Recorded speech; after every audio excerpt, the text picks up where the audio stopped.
ദിവസങ്ങൾക്ക് മുമ്പ് നഴ്സിംഗ് ജോലി വാഗ്ദാനത്തിൽ കുടുങ്ങി കുവൈത്തിലെത്തി കബളിപ്പിക്കപ്പെട്ട 16 പേർ പയ്യന്നൂർ സ്വദേശി മനോജിനെതിരെ പരാതിയുമായി രംഗത്തെത്തിയതോടെയാണ് ലക്ഷങ്ങൾ മറിയുന്ന വിസ തട്ടിപ്പിന്റെ കഥ പുറം ലോകമറിഞ്ഞത്.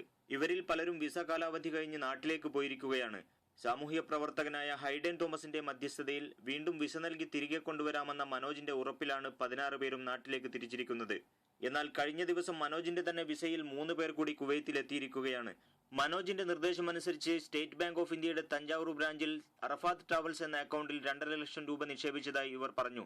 ഇവരുടെ പാസ്പോർട്ടും മനോജിന്റെ കയ്യിലാണ്. പാസ്പോർട്ട് കയ്യിലില്ലാത്തതിനാൽ പുറത്തിറങ്ങാൻ പോലും ആവാത്ത ഇവരെ താമസ സ്ഥലത്തു നിന്ന് പുറത്താക്കാനുള്ള ശ്രമവും നടക്കുകയുണ്ടായി. 2 ദിവസം കഴിഞ്ഞ് എക്സാം ഉണ്ടെന്നാ പറഞ്ഞിരുന്നത്. 2 ദിവസം കഴിഞ്ഞ് ഒന്നും ഉണ്ടായില്ല. അപ്പം ഞങ്ങൾ വീണ്ടും ചോദിച്ചപ്പോൾ പറഞ്ഞു 11-ാം തീയതി എക്സാം ഉണ്ടെന്ന് പറഞ്ഞു.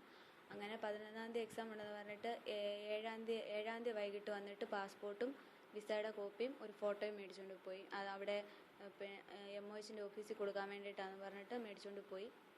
പിന്നെ പാസ്പോർട്ട് തന്നില്ല. പിറ്റേ ദിവസം ഞങ്ങൾ പോയിട്ട് പാസ്പോർട്ടിനെ പറ്റി ചോദിച്ചപ്പോൾ പറഞ്ഞത് അവിടെ കൊടുത്തിരിക്കുകയാണ്, എക്സാമിന് ചെല്ലുമ്പോൾ പാസ്പോർട്ട് തിരിച്ചു തരുമെന്ന് പറഞ്ഞു. പിന്നെ ഇതുവരെ പാസ്പോർട്ട് തന്നിട്ടില്ല. പിന്നെ ഇതുവരെ ഇങ്ങോട്ട് വന്നിട്ടില്ല. 2-3 പ്രാവശ്യം ഞങ്ങൾ അങ്ങോട്ട് പോയി ആളെ കാണാൻ ശ്രമിച്ചു, പക്ഷേ സംസാരിക്കാൻ പറ്റിയിട്ടില്ല. വിസ തട്ടിപ്പു സംഭവത്തിൽ രേഷ്മ സുറൂർ എന്ന കമ്പനി നടത്തുന്ന ഗോവ സ്വദേശി കൃഷ്ണ, മലയാളിയായ സിബി വർഗീസ് എന്നിവരുടെ പങ്ക് കഴിഞ്ഞ ദിവസം ദൃശ്യങ്ങൾ സഹിതം മീഡിയ വൺ പുറത്തുവിട്ടിരുന്നു. അതിനുശേഷം കമ്പനി അടഞ്ഞുകിടക്കുകയാണ്. കൃഷ്ണയുടെ മൊബൈലിൽ ബന്ധപ്പെട്ടെങ്കിലും മറുപടി ലഭിച്ചില്ല. നേരത്തെ ദൃശ്യങ്ങളിൽ കമ്പനിയെ ന്യായീകരിച്ച് സംസാരിച്ച സിബി വർഗീസ് ഇപ്പോൾ പറയുന്നത് താൻ വെറും പാർട്ട് ടൈം ജോലിക്കാരി മാത്രമാണെന്നും കൂടുതലൊന്നും തനിക്ക് അറിഞ്ഞുകൂടെന്നുമാണ്. എനിക്കറിയില്ല, കൃഷ്ണനെ വിളിച്ച് ചോദിച്ചു നോക്കായിരുന്നല്ലേ. അവിടെ പാർട്ട് ടൈമിന് ജോലിക്ക് വന്നുകൊണ്ടിരുന്നതാണ്. ഞാൻ അവിടെ ഫുൾ ടൈം ജോലിക്ക് നിൽക്കണേ അല്ല. തുറക്കാത്ത എന്താന്നുള്ള കാരണം നിങ്ങൾക്ക് അറിയില്ല?